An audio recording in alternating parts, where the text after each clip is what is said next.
period, David Eddings, Robert Jordan, things like that also influenced my fantasy writing. So I think I'm going to go with stereotypical Chronicles of Narnia, Lord of the Rings, start off with that, of course. Dragonlance was the series that made me want to write. Yeah. But then when I started writing, I sort of, just like probably in the mid-2000s, and fantasy had gone in a different direction. And so from there I would say Lee Verdugo and Jacqueline Carey. So both of them are two of my favorite authors. The Dragonlance Chronicles, I found all 3 books on the library shelf on my first deployment in the rec tent. And I still have them. I didn't put them back. You read the original versions? But they got me through that deployment. I don't really know how I ended up writing urban fantasy since I grew up reading David Eddings and Dragonlance and Dragons of Pern and pretty much all epic fantasy. Classics. Yeah.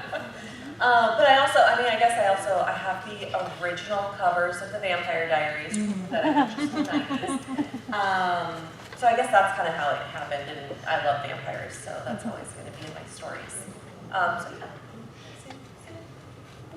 My original influences were easily the likes of Redwall, and then a certain, a certain 7-book series that we don't really have to talk about. But most modernly, it's actually almost exclusively anime. I write really just like high action, just like lightsaber, not lightsaber stuff, and Demon Slayer, and have you seen I know, of course I'm We're gonna really leave going it out to. later. Oh yeah, Windbreaker. Have you seen Windbreaker? Yes. Oh, okay. We're going to talk later. Hell yeah. Yeah, my mom's a writer, and so she's kind of helped influence me a lot, especially with teaching me how to write. Another thing too is I'm a pretty ravenous consumer of any sort of media, anime, video games, all kinds of stuff. So my stuff's kind of like a big melting pot of whatever big game I just got finished. It's like, oh man, this could be awesome if only they did a little more with it. Oh, I could do a little more with it.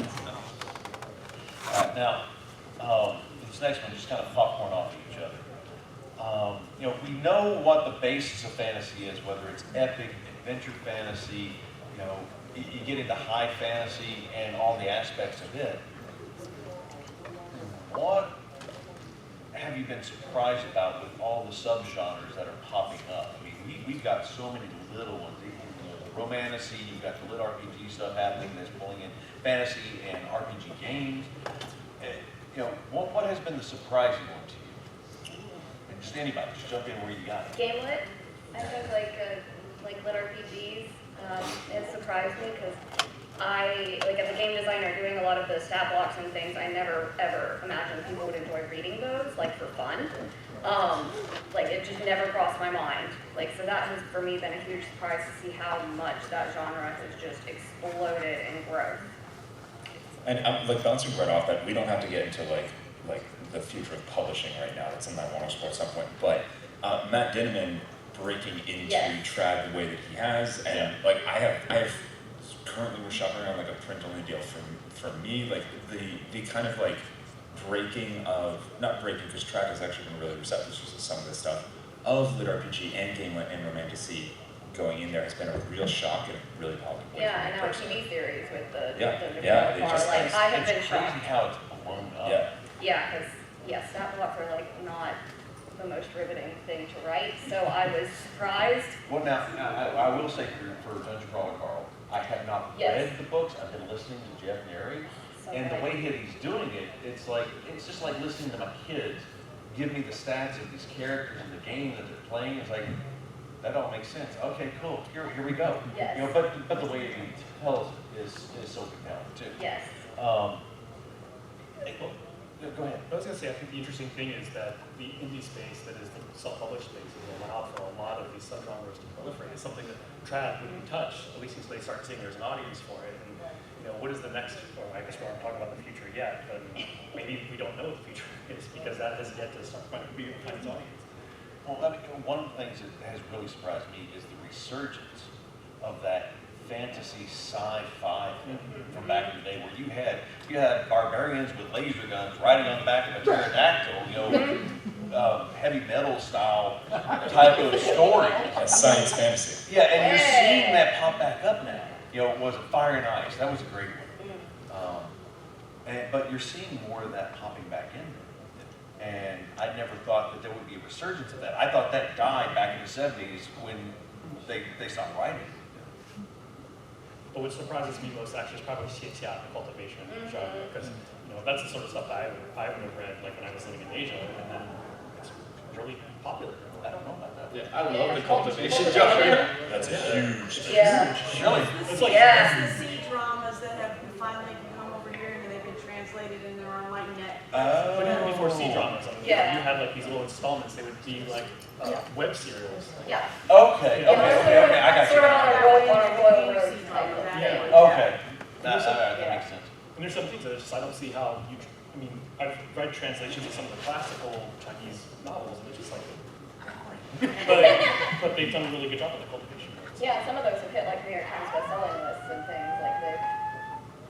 I think some disagree with me. They did. I'm so sorry. Let me cite my sources. Jeez. A weird surprise that you might be able to say a little bit more to is I'm surprised it's taken this long for romantasy to become the thing that it is. Oh, yeah. Like, Well, it's always been Yeah, there. yeah. It's just, I think it's been because of book talk and because of the social media space that we've actually, that romance has gotten, a better name for it, but it's not just, housewives.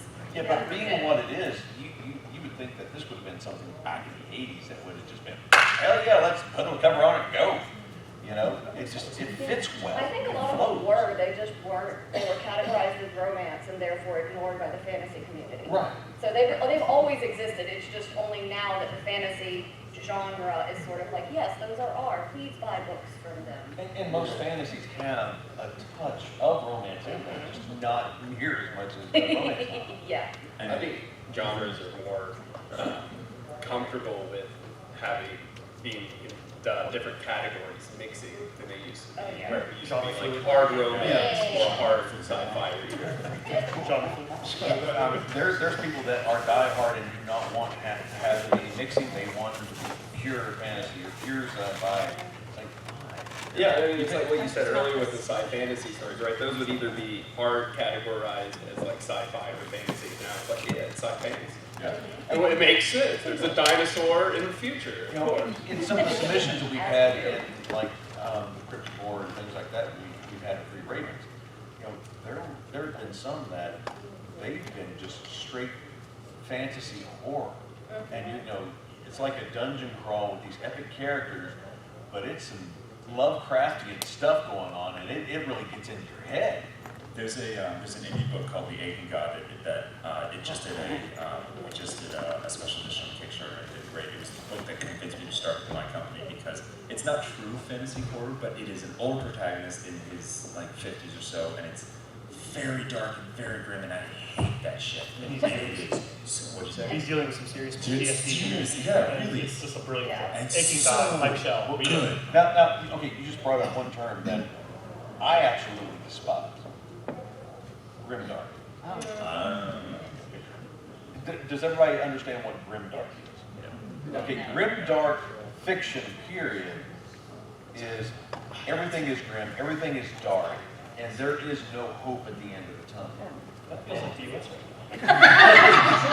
But most of that fiction, it ends up, there is no happy ending. And, I've seen some of the grimdark fantasy that's being put out. It's like, why do you want to read this? Why do you want to put yourself into that hole? And that's one I won't publish it because it is too dark and depressing. We publish fun stuff because it's better, it's uplifting, you laugh at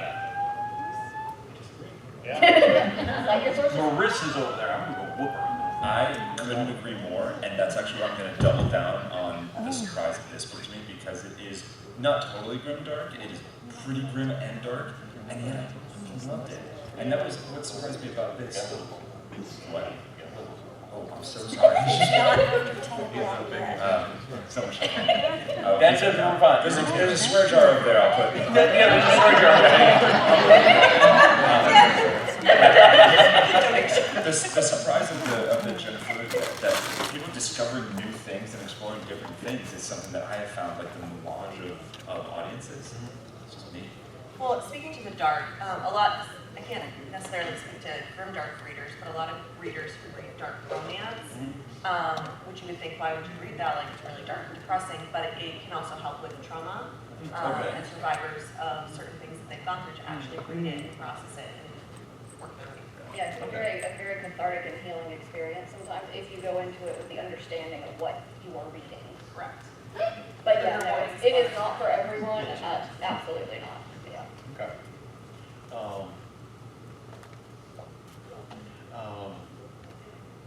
He's at a loss for words. We just volleyed for a while there. So. It's like, Well, wait, it's okay, what not- are we going to cover now? I can add one genre too that I'm really surprised is taken off, which is like the fantasy, like comfy. Yeah, genre. cozy fantasy. Yeah, the cozy fantasy. Yeah. My wife loves it, and I'm like, but it's got no conflict or plot. And she's like, I know, that's great, isn't it? Yeah. But it's a different, the attention to the conflict is there. She'll read, it'll be like 100 pages, and it's like they haven't even left the living room, and they're just talking about like how nice the flowers are, and she's like, I know, it's very relaxing. Is it a surprise that became popular, or is it more just like that the surprise was something like COVID, and then something like that filled a space that a lot of us were looking for? Like, there's a lot of things that influence fantasy and influence sci-fi over time. If we look back, I'm not knowledgeable enough to know this, but I bet after something like 9/11, not to bring up like a dark subject or anything, like I bet there were shifts in these spaces that COVID for me was what, like Travis Baldree is. Yeah. He's also an incredibly human, which really annoys me because he's so nice and so cool. Legends of Lattes. Legends You know, of Lattes. there's going to be Okay. things that influence what the genres, what publishing in general is going to be doing. Like, you've got the world view that shifts and changes, and that's one of the things in publishing is we're always trying to figure out what that next trend is going to be. You know, what's the big next thing? I mean, what was it? I can't remember oh no, I can't say what that. The one that went crazy, but the book was not very good. Oh, 50 Shades of Grey. Huh? 50 Shades. Yeah, 50 Shades.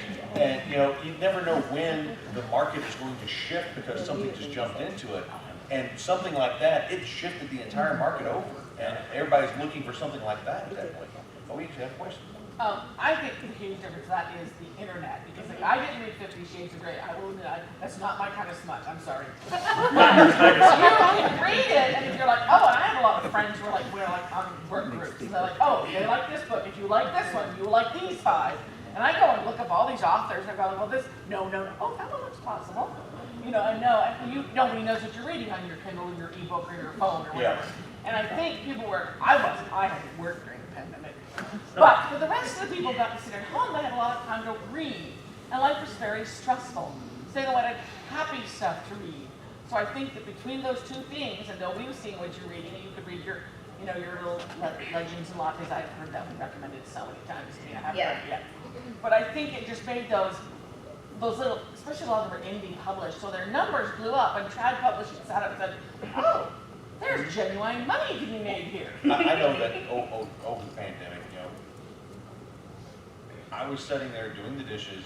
My buddy Chris Woods was over at the house, and it just popped in my head. It came from the trailer park. Cheesy B-rate creature feature horror comedy with redneck twist because we can. And it's like, I don't care if we make money on it. Let's just do it and see what happens. It's going to be fun. And he's like, yeah, let's do it. And so we did an anthology. It took off, and people loved it. And like, oh, okay, well, let's do another one. And you know, now every Halloween we're releasing one. We did a special edition for April Fools, but it's fun. It's fun fiction. It's enjoyable fiction. There's no goal to it, and you know, I think that has led to the success of this because people wanted something that wasn't dreary and pull you down. And you can buy the next one. It's like you just go back, log in, and order the next one. Yeah. And now we have social media that will magnify that. So like Book Talk is, it's something. Like the first time I looked at Book Talk just to see what's going on, there was this book. Hey, little buddy, close your ears. It's called Morning Glory Milking Farm. Oh, I had to read it. It's brilliant. There's nothing brilliant sort of. Plus there's more actually. Morning Glory Milking Farm. Because that's like modern day tales that are put in a fantasy setting. It's just Yeah. They're talking about I was But gonna it's say- smart. I It's don't so know what the good. Oscar ones, but this is so 7 smart. o'clock, guys, not 10. No Shark Tank until 10, okay. We didn't give any details. Do we have any other questions? Do you think with the emergence of these new genres that fantasy is getting more accessible to first-time authors and also maybe younger audiences? Anybody want to jump I on that have first? thoughts on that, but I want to keep it light. Yes, there are other hurdles.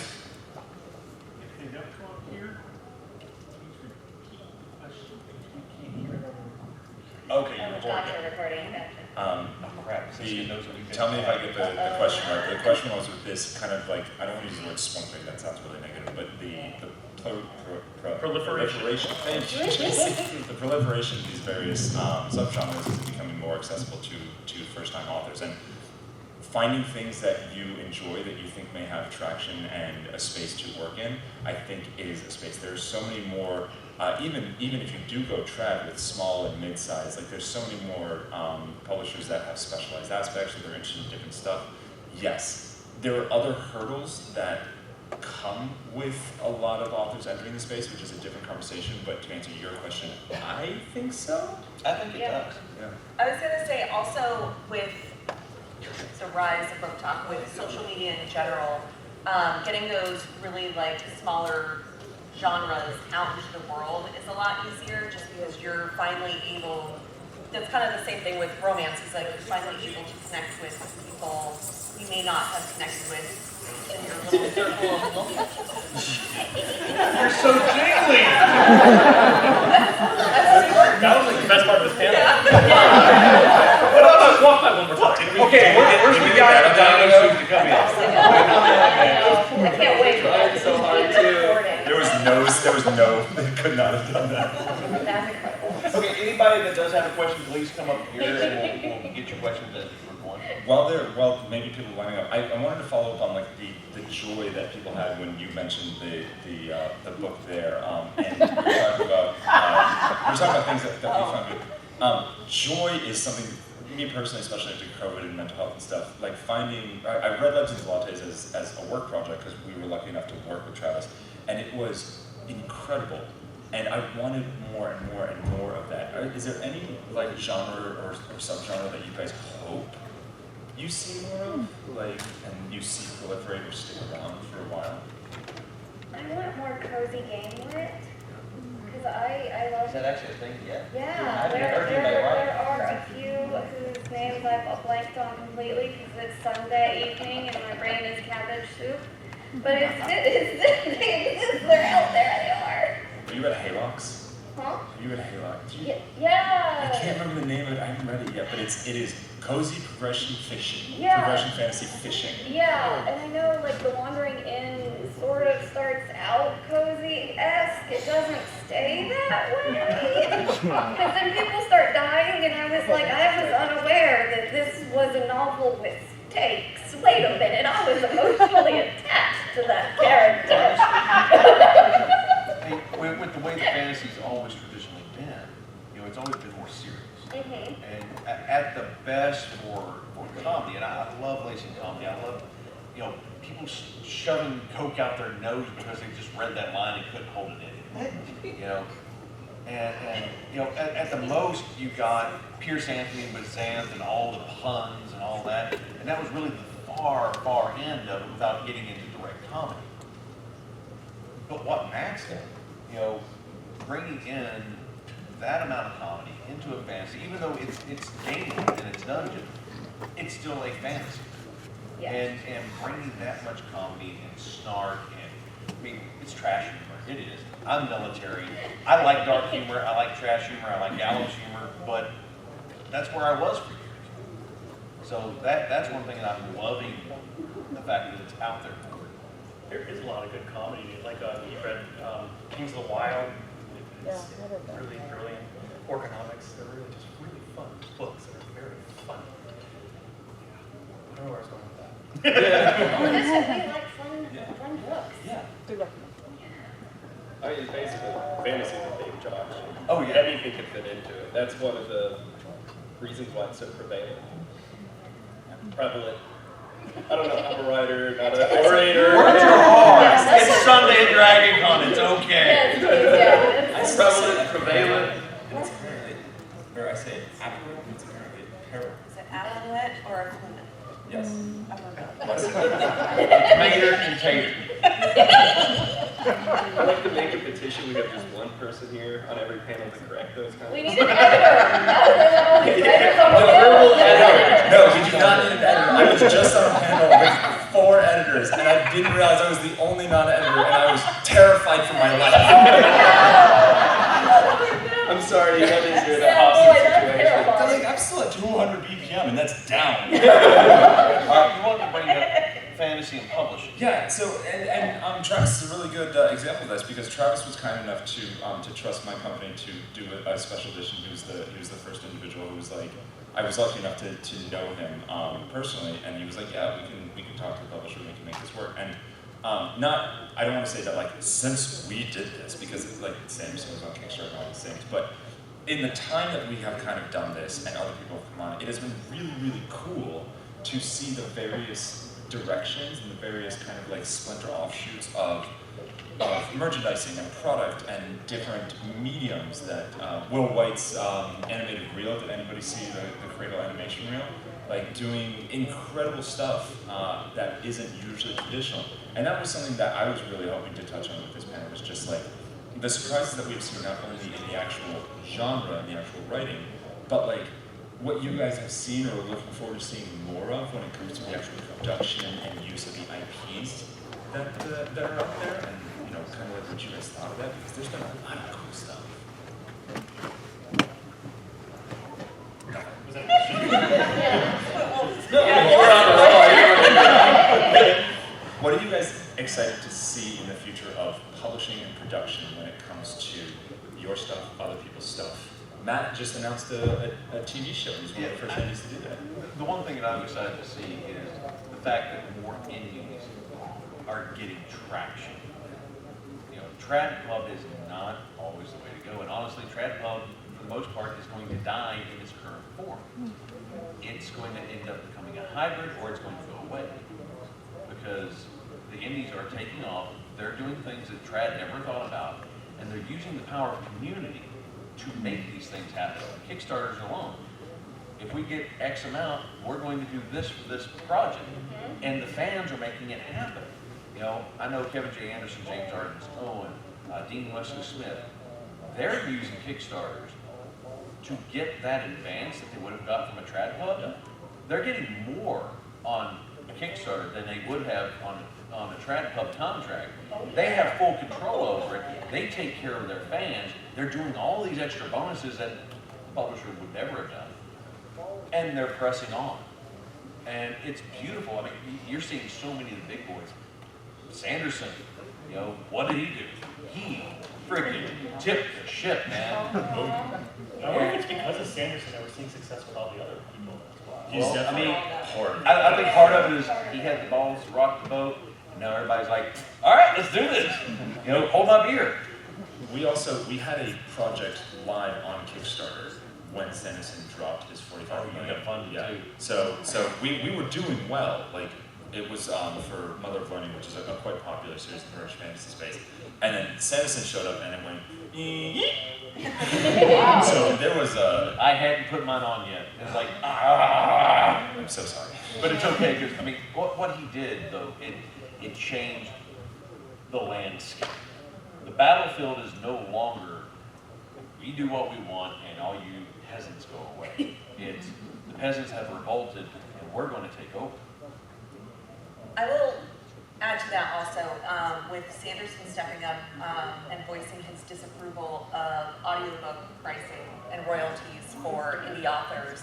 I would love to see more big names like Sanderson come out and fight for appropriate royalties. I mean, we're not asking to be paid $1 million, but when you get a few cents per audiobook, when we spend thousands of dollars to produce it, I listen to audiobooks and I would love to have more access to audiobooks, but I understand from the business side how expensive it is and how difficult it is, especially for indies, to make back that cost to then produce the next book.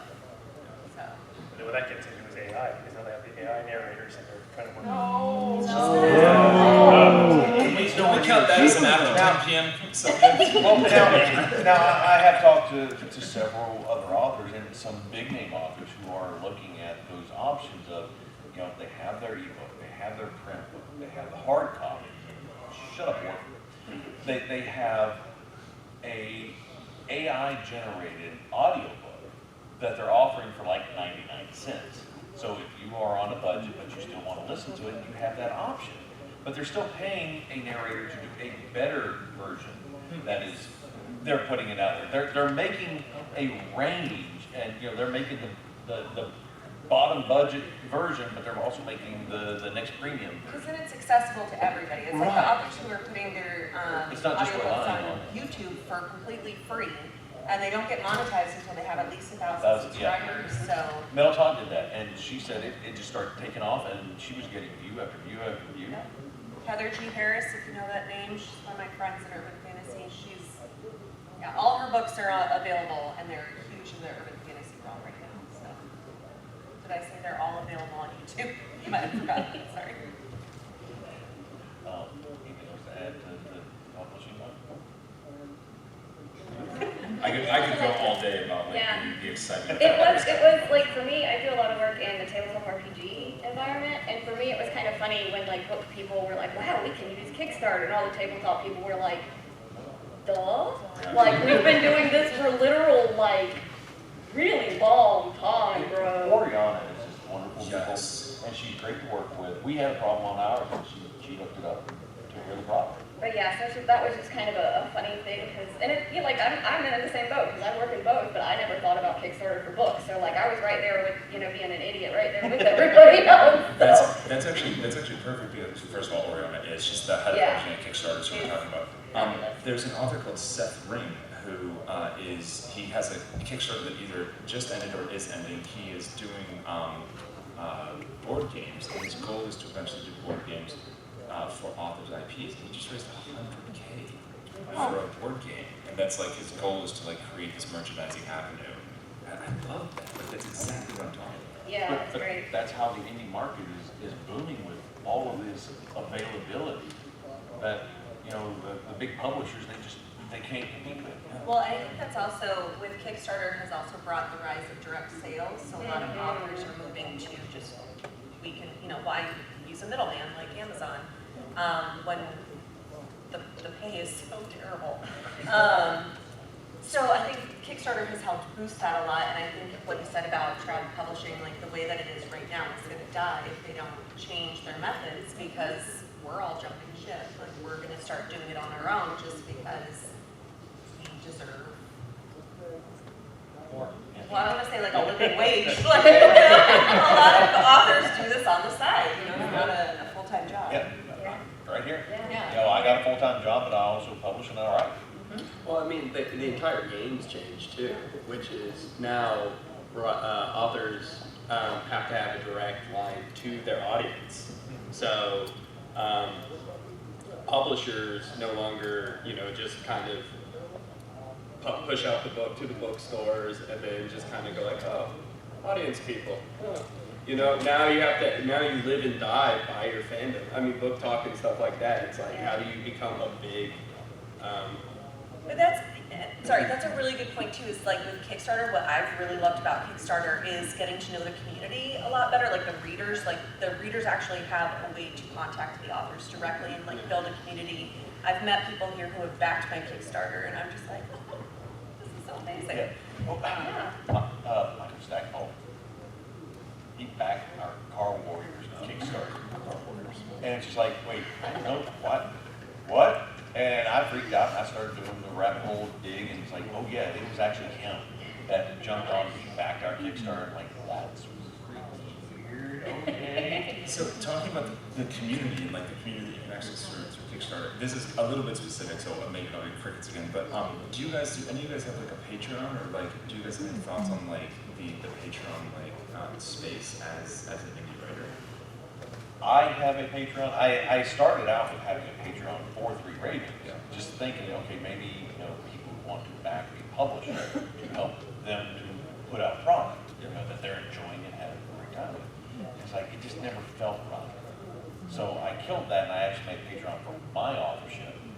And you know, I'm not the greatest at putting things in there, but you know, the purpose of Patreon is to get the authors paid, or the artists to do their work. I mean, that they got a patronage from a lord, lady, whatever. They went in, they painted, they did art, they did poetry, and whatever it was for them, their family, their friends.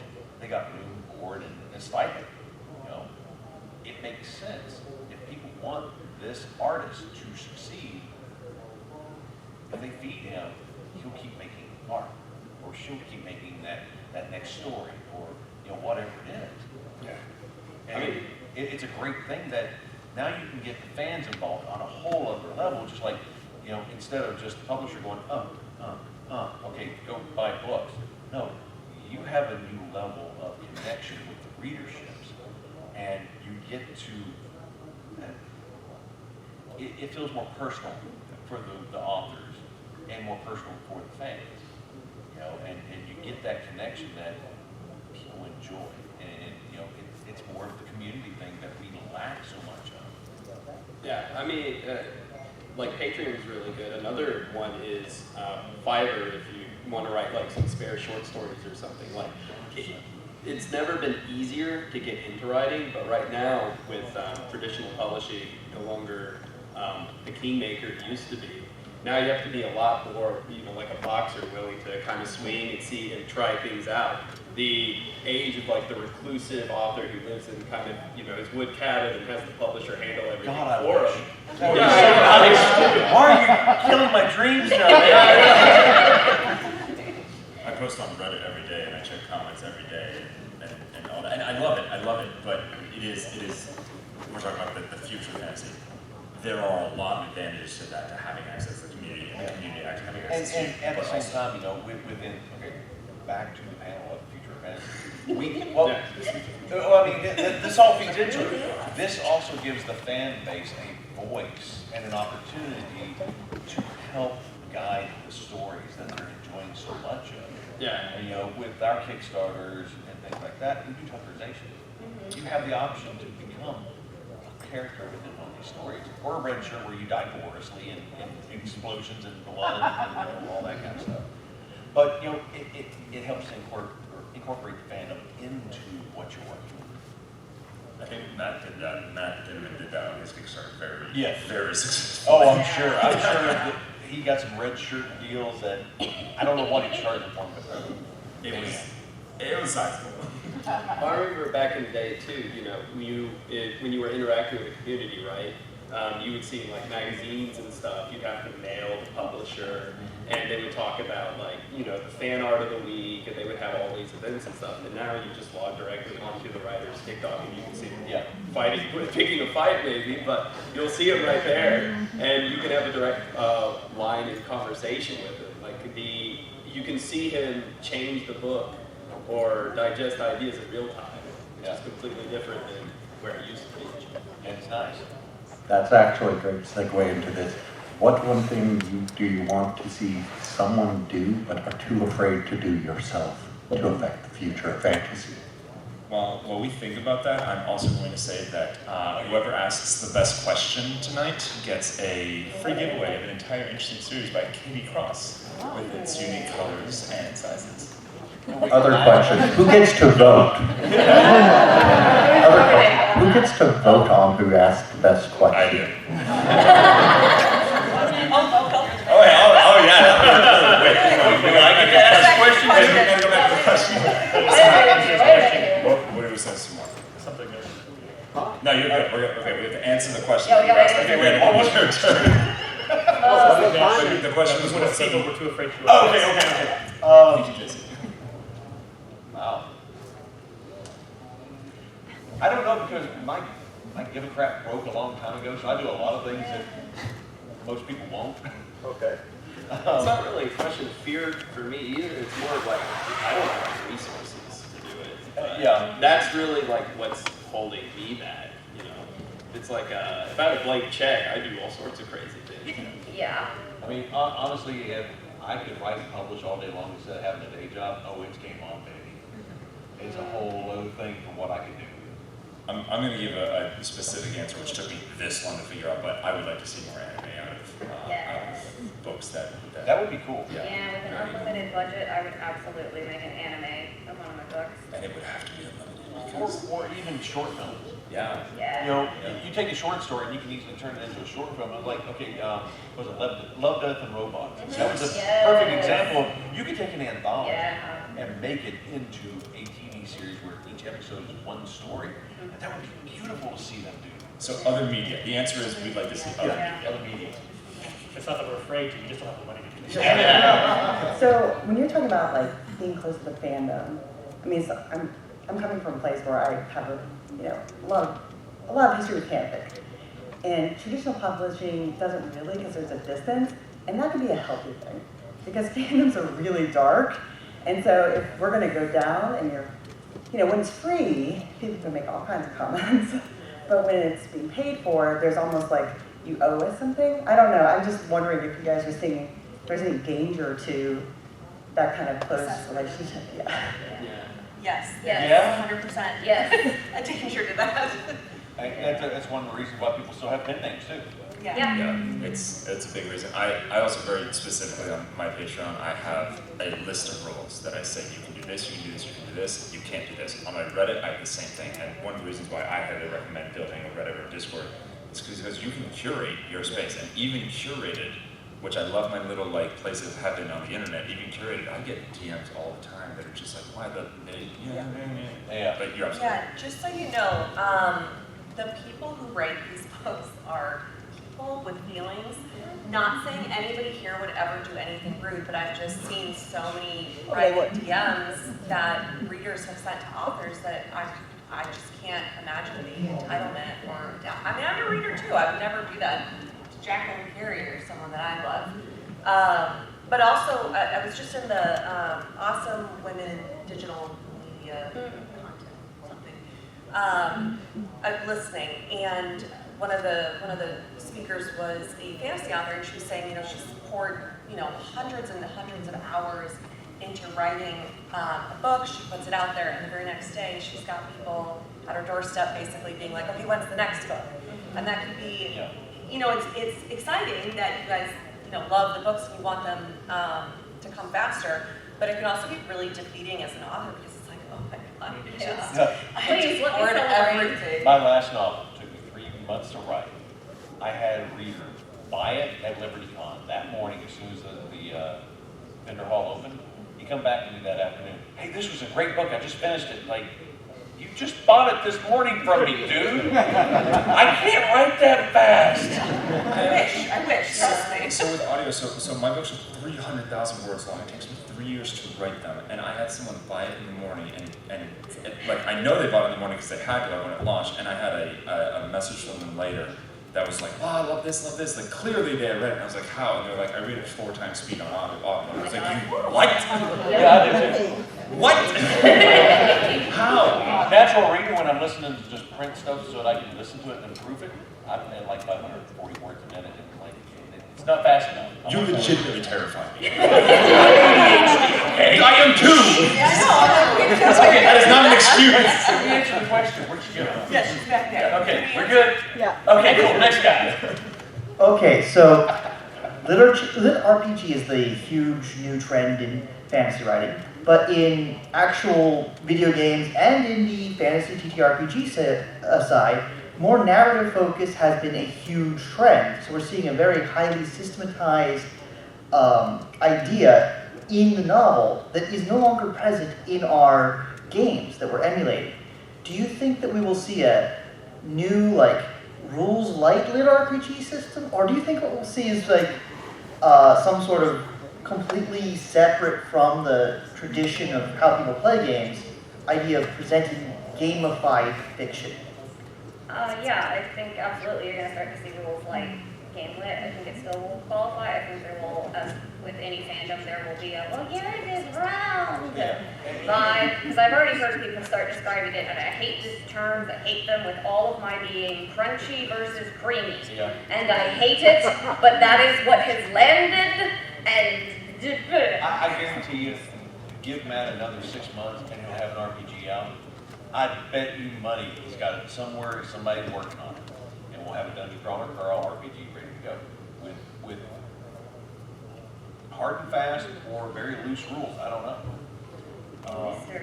I think it's also already happening, so we can get into the nuances of progression fantasy versus like machine versus game like that. Right. A lot of progression fantasy, like I have stats in my stuff, but I have stats every 400 pages, and I'm like, oh, big numbers go up, except instead of every 3 pages, it's every. Yeah, and I mean, like the Wandering Inn is pretty stat light as well. It just does basic leveling up, so. Yeah, I may be misunderstand the question, but is he talking about like, you know, like stuff like the isekai genre in Japanese anime where? So lit RPG, and this is. Sorry if I opened the can of worms. It's fine, it's fine. Essentially, big numbers go up is a big thing where you have like levels of stats and all this stuff. And his question was related to like we're seeing this become a really prevalent thing. Is there a space in which it kind of? And I could have done this wrong. Now with Car Warrior stuff, okay, it's based on Steve Jackson Games' Car Wars RPG/board game. Oh yeah, well he originally released in 1980. It's just a tabletop car combat, and they got rid of the RPG, but it's still available if you want it. No, I ended up with the question. Sorry. But you know, the way that we've done the stats and all that kind of stuff, we just wrote it in the fiction where the characters are talking about the vehicle and its armor capabilities and things like that, you know, instead of giving direct stats. So, you know. Did we answer your question at all, or did we like completely veered off of what you wanted to know about? Oh, I was just gonna say, mostly, do we think that the trend will continue or end because the people who are playing those games no longer are playing games that are anything like the literature that they're now getting? I think they're going to continue because nostalgia, one, is a lot of the people reading that grew up with the game, with all of the stats, with all the blocks, with the, 3-5. Well, if he wants to buy new gear, I'm still on D&D 3.5 because I'm not buying any more books. I was pissed when version 3 came out because I was second edition. I got shelves of second edition, and it's like, I'm buying what I need. We do a base D20 system, house rules. That's it. I'm not doing anything else.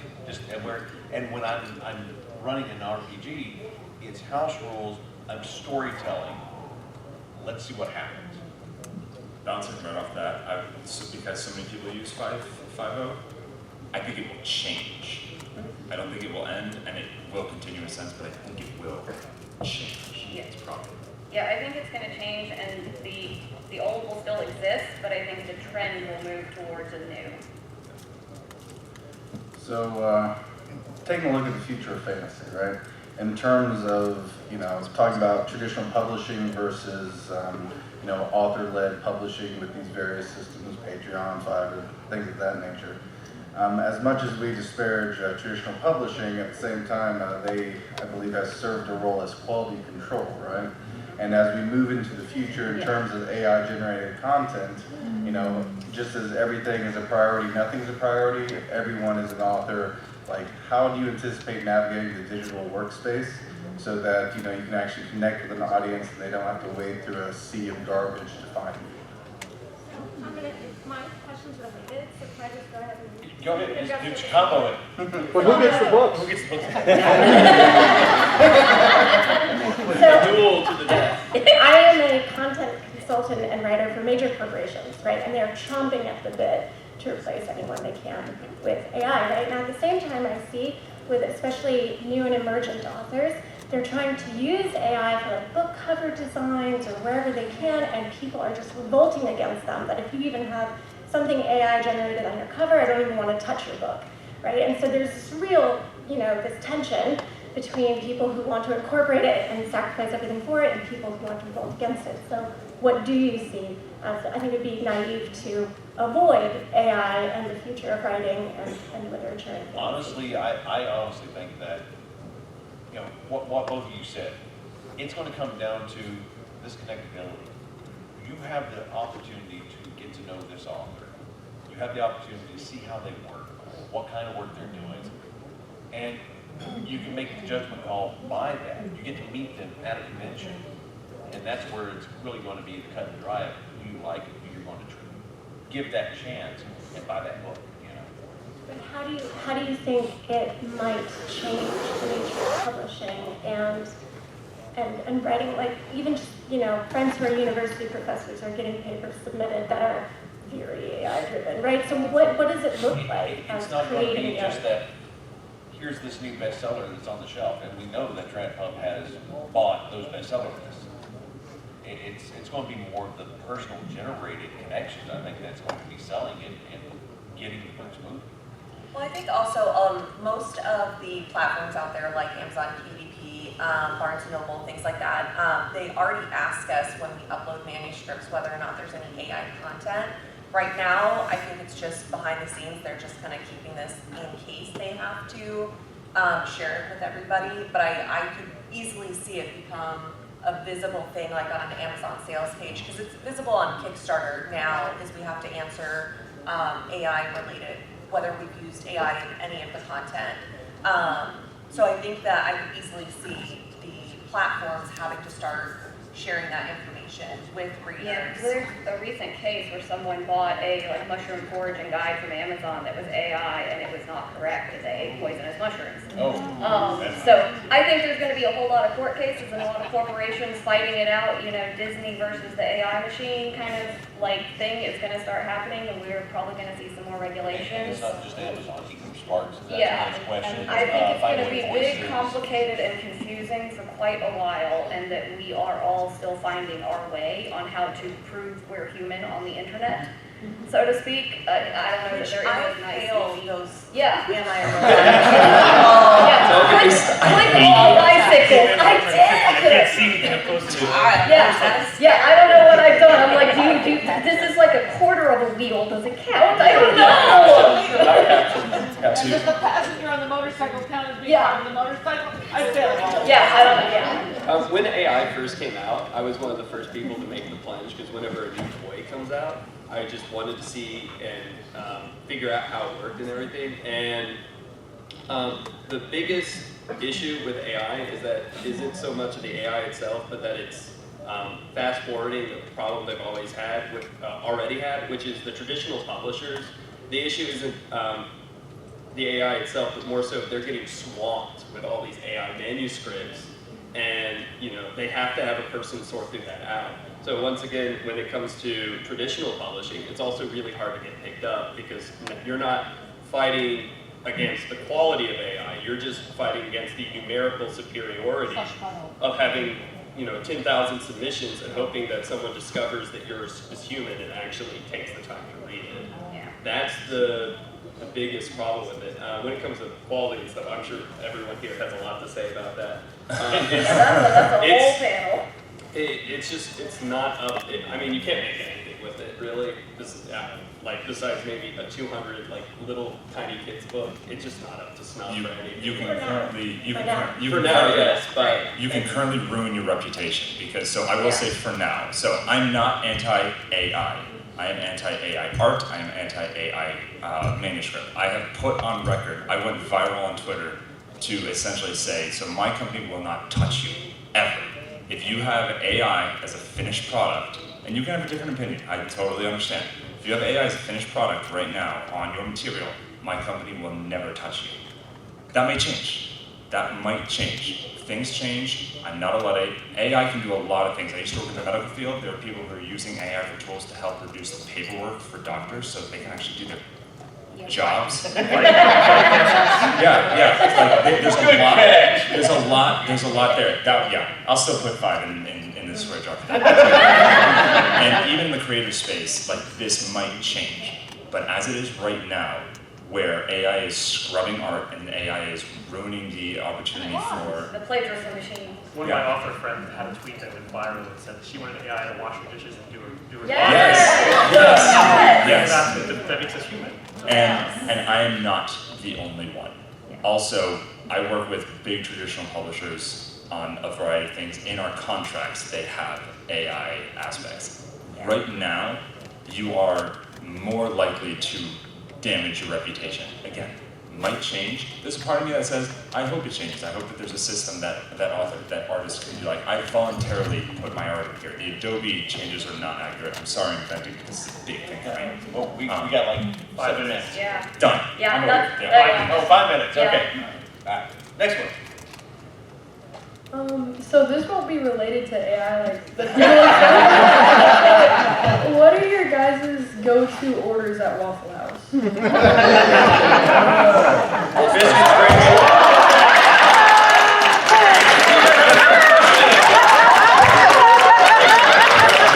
say we don't actually answer that question because we have other stuff, but you win. Biscuits, gravy, fried eggs. Alright, so we understand the concept of Brandon Sanderson's RAFO. I was wondering in regards to, let's say, video games like Dark Souls or Elden Ring, you have these bits of literature that are kind of sprinkled in that you don't necessarily need, but if you deep dive and get into it, it kind of adds more color to the world. Do we want to see more supplementary material? Kind of like, do you have any stories that you have written that you want to go back to? Like, let's reference Secret History from Brandon Sanderson. It's not necessary, but if you go back and read it, you're like, aha, you know. When I first read Lord of the Rings, I must have been like 13 years old or something like that. And then the Return of the King, where I got all the family lineages and glossary and the maps. And, oh, It adds so much to it. it adds so much. But will readers get it? That's a whole story. Well, it really depends on, are they readers or are they just game players? Are they just in it for the game and the action? What are you trying to get out of Or do they really want to get into the lore? Because with us, we love Fallout. Right. And my kids are lore masters when it comes down to all versions of Fallout. They know more than I do. And I played the original game back in the 90s, you know. But it all depends on that particular play. What you're getting out of it. Yeah. What do you get out of it?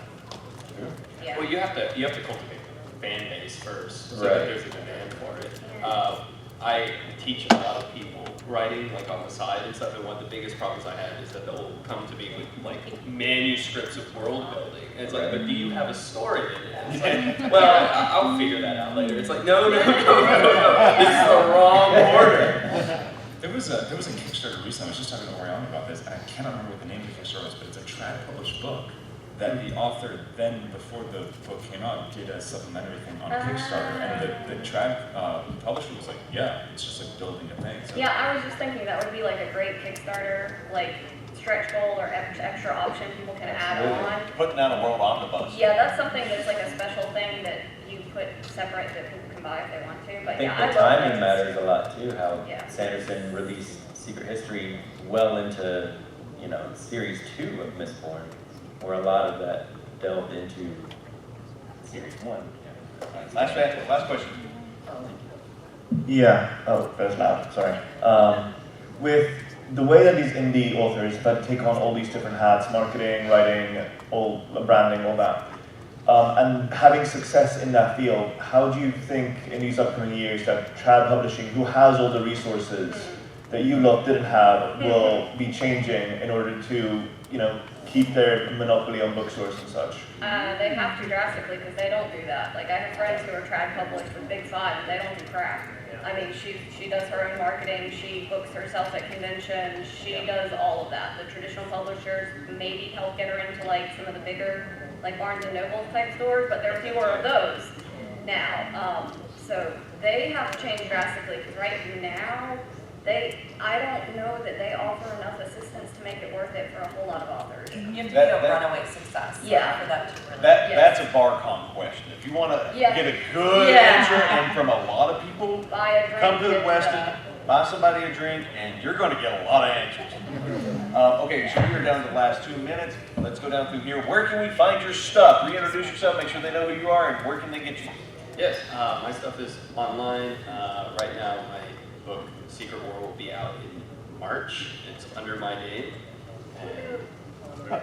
Say it again for us, please. Secret Wars? No, your name. Oh, Madaug Hishinuma. Sorry. She just wanted to hear your name again. It is a good name. It's a good name. Wait, no. Say it again, but slow. Oh, wait, no, it's okay. We only have 2 minutes to swear. My name is Bryce O'Connor. For my author stuff, I'm easiest to find on rwarformed on Reddit, where I'm on all the time. For my company stuff, we're on Kickstarter as Wraith March Creative. We have 2 SPFBO winners who are having a project launched on Tuesday, and then we are doing bookshops in Bone Dust, the follow-up to Legends and Lattes, in a month after that, which we haven't actually announced, so just there you go. Yeah. I'm Stephanie Mirro. You can find me at Stephanie Mirro everywhere, stephaniemirro.com, all of the places. That's it. And I'm JC Kang. You can look up JC Kang on it. William Joseph Roberts. You can find me at williamjosephroberts.com or at 3ravenspublishing.com. I'm Judy Black. You can find me at judyblackcloud.com or Judy Blackcloud on pretty much every social media site because I have no life and I live there. And it's 8 o'clock. We get it.